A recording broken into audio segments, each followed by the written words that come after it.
So what's up, guys? If the video looks weird, it's because I'm using my iPad because my iPhone is a piece of shit and constantly keeps getting hot, and I look goofy as hell trying to make a video with my iPad, but we'll have to make do with what we got. But anyway, this video is about the Speed Engineering long tube headers that I have for my 2006 Tahoe with the L59 Flex Fuel 5.3, and I have their catless Y pipe. The headers are 1 3/4 primaries. I didn't get their spark plug wires. I didn't get anything like that. I just got the headers and the Y pipe. That's all I needed. That's all I wanted. I had spark plug wires, but I'm gonna have to buy a different set because I didn't buy the right ones. I didn't think about the headers not matching up correctly where the factory manifolds were, so I'll get into that in just a second. Yeah, so with that being said, let's just get into it. I'm going to explain how to remove the old manifolds because I made a video about that, but that video for some reason messed up while it was trying to upload and it didn't upload, and I didn't know that. So if that one does re-upload, then fine. If it doesn't, I'll have this one too. So first, what you're going to need is you're going to need to take the fender liners out, which are the plastic liners that are in here, and they're just held in with little plastic clips that go around the edge. If you're going to reuse them, don't break them, but if you're going to replace them like me, break them. It's not a big deal, they're just plastic. But first, what you're going to want to do is that bracket up there that has the battery box on it, those are both 10mm. You might want to get rid of those so that you can move that out of the way a little bit. These spark plugs are a 5/8 spark plug socket. I didn't know that, and I didn't think to bring one from work, so I had to buy another one just because I didn't want to have to wait another day or two to put these on. So the factory manifold bolts are a 13mm socket. I used a shallow 13mm socket and I think a 6-inch wobble extension, or maybe an 8-inch wobble extension with another 10 or 12-inch regular extension, just so that way I could reach everything and there not be a problem. You could probably use a universal socket or a universal joint, but there's not a lot of room, especially not when you put the new headers on.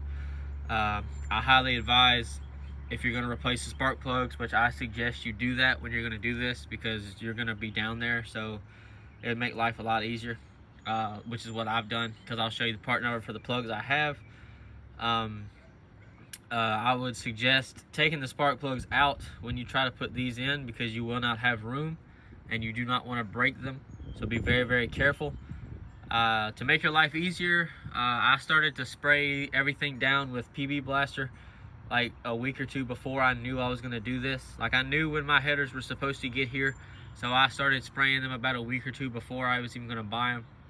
And then after I bought them and they were on the way, I still sprayed it repetitively, just so that way it would do its job. It would soak overnight, and then we'd be fine. It would get hot, it would burn it off, it'd go back and forth, and I never had anything break. There's obviously bolts that are already broken, but that's just because the head broke off of them, which is a common problem on these. Doesn't matter if it's a 4.8 5.3, doesn't matter if it's the LM7 5.3 or the L59, doesn't matter if it's the 6-liter, which I think is an LQ9 maybe, I'm not sure. I don't know the model number for the 6.0. I don't have a 6.0, so. But mine has 3 bolts that are broken. It's the 2 on the front of both sides, that's the closest towards the radiator, and then there's the one on the far back next to the firewall on the driver's side that's broken. These heads I'm not going to keep. I'm going to replace these with the different heads, so I'm not really too worried about drilling them out. I don't have enough room to drill out this front one out here, so I'm not even going to worry about it. I'm not going to struggle and stress and get mad, so I'll just replace them. And with 200-some thousand miles, I'll be doing a big service on it. It'll be getting a time and chain and a bunch of other stuff, and like I said, it'll get heads, so there's no reason. But that's some of the tools for the front. If you also are going to need to replace or remove, I wouldn't say replace, but if you may need to, I didn't need to do this, but if you're going to need to replace or remove the steering shaft, which you can't see because my iPad is huge. There's a bolt right there. You can somewhat see it right there on the steering shaft. It's a 15 millimeter. It just goes through, and there's a captured nut on the back of it, which is right there. When you turn the bolt on the opposite side, this will go back, and it keeps it to where you don't need another socket or wrench to hold it. The stuff on the bottom, which I'm going to try to show without dropping my iPad because I don't have my case on it, because I didn't want to have to try to struggle to keep it closed. The bolts that are on the transmission cross member, which there's 2 on both sides, and there's also the skid plate, and there's also 2 nuts in the middle where that hole is. The 2 nuts in the middle where the hole is, those are 15 millimeter nut. These transfer case skid plate bolts are 15 millimeter. If yours is 2-wheel drive, you're not going to have this. Mine is 4-wheel drive, as you can see. It does have them, so you probably don't have to remove them because that's the only thing keeping it from coming off. There's nothing on the transfer case. It's just bolted to that, and that's it. I took it off just to make it a little bit easier to deal with. You don't, like I said, you don't necessarily have to remove it, but I did. The O2 sensors are a 7/8 wrench or sensor socket. I don't have a sensor socket, so I used a wrench. Didn't have no problems. They didn't get rounded off. I sprayed them with PB Blaster, and I don't live where it's salty and rusty, so still didn't have to struggle, didn't have to fight, nothing like that. The rear nuts that hold the factory Y pipe to the rest of the exhaust, which is like the muffler and all that stuff, which is that joint right there that you can see above where the torsion key is. Those are a 15 millimeter as well. If I didn't say that already, I probably did. And then I'll say it again if I didn't. The factory Y pipe where it connects to the manifolds there's 3 15 millimeter nuts that you'll need to take off. Now for the headers, the bolts that they give you to put the headers on, to bolt the headers to the heads, they're a 10 millimeter socket to put them on, and then all the clamps are a 5/8. I don't recommend using the clamps because they're shit, because as you can see with this one that I'm pointed at, there's that big ass gap right there, and that is an exhaust leak. Now if I put them on the wrong way, then that's one thing, but I'm still going to get all of that welded just so there's no issues. So yeah, and they don't give you 2 nuts or bolts for that connection right there. I had to go to the Ace Hardware up here where I live and get 2 3/8 bolts with nuts and washers and stuff.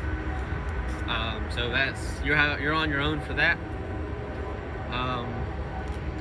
As far as anything else, there's going to be a few things that you're going to have to look for. So underneath on the passenger side, the tubes that go down, they will start to contact the transmission cooler lines. You do not want them touching. You want to try to bend them out of the way or try to make sure that they don't rest on it. I also suggest that the bolts that they give you, which are the nice shiny ones, which I have them up here, these are stainless and they're going into an aluminum head, so you want to try to put anti-seize on these as best as you can. Just remember to do it. You don't want them to get stuck and break, because then you'll be in the same boat that I'm in with 3 that are already broken. So just try to be mindful of that. And these are the spark plugs that I have. I don't think there's a part number actually on these, now that I think about it, and there's not. But these are the rapid fire. I think they're just a gold series or whatever AC Delco has, but that's what they are. I don't have the boxes. I threw the boxes away, so I can't show you those. But this Tahoe actually wasn't running that bad. It wasn't burning oil. It wasn't running rich. Wasn't running lean. The spark plugs look nice. They look good. They were old. They were definitely the OEM plugs, but I went ahead and replaced all 8 of them because I was going to be down there, and you have to take them out anyways. So yeah. And then also the driver's side header, it contacts the frame. I don't know, you're probably going to have to fix that somehow. I don't understand how these have been made for this long and they still hit in certain places that everybody's had the same problem with. I don't understand that. Just like I don't understand why they don't give you nuts and bolts to connect the Y pipe to the rest of the exhaust for the vehicle. That doesn't make any sense either. They've been making these for however long this generation's been around. I know it stopped being produced in 2007, or 2006, but still, you would think that they would know, okay, well, we're not going to put studs in the exhaust, so we're just going to give you new bolts for that, but they didn't. So had to go spend $5 to get some hardware, and like I said, there's still places where the headers touch, and I don't hear it, but I know it's doing it. But if I can get it in there, which I probably can't, if I don't know if you can tell, but that boot is starting to melt because it is contacting the header. I did not think about that when I bought those spark plug boots. Spark plug wires. They are a brand new AC Delco wires, but unfortunately they do touch and they're starting to melt, and I don't want them catching on fire or getting ruined. So I'm just gonna have to buy some new ones. I'll either buy ones from Texas Speed or from MSD or Taylor. I'm not sure yet. I'll look at everything, compare prices and stuff like that.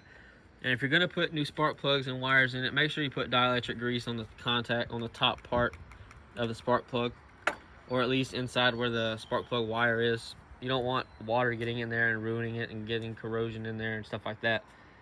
I would do it on the coil pack and on the spark plug just to make sure there's no issues later on down the road. But I also put anti-seize on the plugs just to make sure. I had copper anti-seize, so you know, that's what I used. I don't know, I'm pretty sure that's what you're supposed to use, but I don't know. That's what I have. That's what I put on there. People get over it. But yeah, I mean, it's definitely got exhaust leaks because of all those clamps. I still reuse the factory 2-layer gaskets.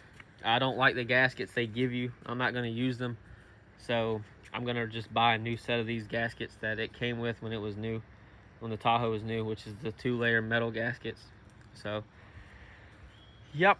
So next thing is I'll probably just get a cam for it and then get it tuned, because there's no reason to go get it tuned once and then go put a cam in it and get it tuned again. That's just kind of dumb. I am going to get the exhaust done. I know that for a fact because you can't hear it now. I'll go ahead and start it up for y'all, and I'll get all this out of the way so nothing falls and gets in the way or goes in places it's not supposed to belong. You're going to be able to hear the leaks, so before you comment, I've already said something about them. So they are very, very, very noticeable. Yeah, you can hear them. They're pretty bad, but they are long tubes. They've already started changing colors. I've got them on. Yes, I put them on yesterday when they got here.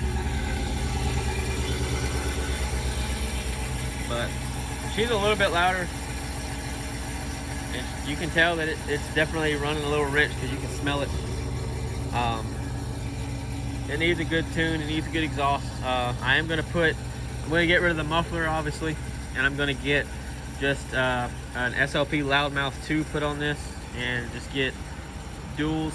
I'll probably just get like some 4-inch mufflers put on this. 4-inch tips, and just angle them down towards the ground. Something nice and clean, nothing too stupid.